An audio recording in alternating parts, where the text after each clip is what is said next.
সম্মানিত শিক্ষার্থী বন্ধুগণ, আসসালামু আলাইকুম ওয়া রাহমাতুল্লাহি ওয়া বারাকাতুহু। Welcome back to my Facebook page and YouTube channel. আশা করি আপনারা সকলে ভালো আছেন। আলহামদুলিল্লাহ, আমিও ভালো আছি। আজকে আমরা অনেক গুরুত্বপূর্ণ একটা ক্লাস নিতে যাচ্ছি।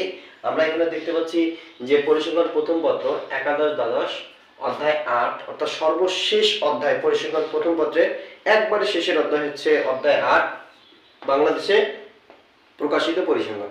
এই বাংলাদেশে প্রকাশিত পরিসংখ্যানের আজকে আমাদের ক্লাস নাম হচ্ছে ৫। এই ৫ নম্বর ক্লাসে আমরা যে বিষয়টি জানতে পারবো, এটা আমরা দেখতে পাচ্ছি বাংলাদেশে প্রকাশিত পরিসংখ্যানের শ্রেণী বিভাগ। অর্থাৎ বাংলাদেশে প্রকাশিত পরিসংখ্যানের যে শ্রেণী বিভাগ আছে, এটা ৭টি ভাগে বিভক্ত হয়ে থাকে। এই ৭টি বিষয় আমরা আজকে আলোচ্য বিষয় হিসাবে নির্ধারণ করেছি।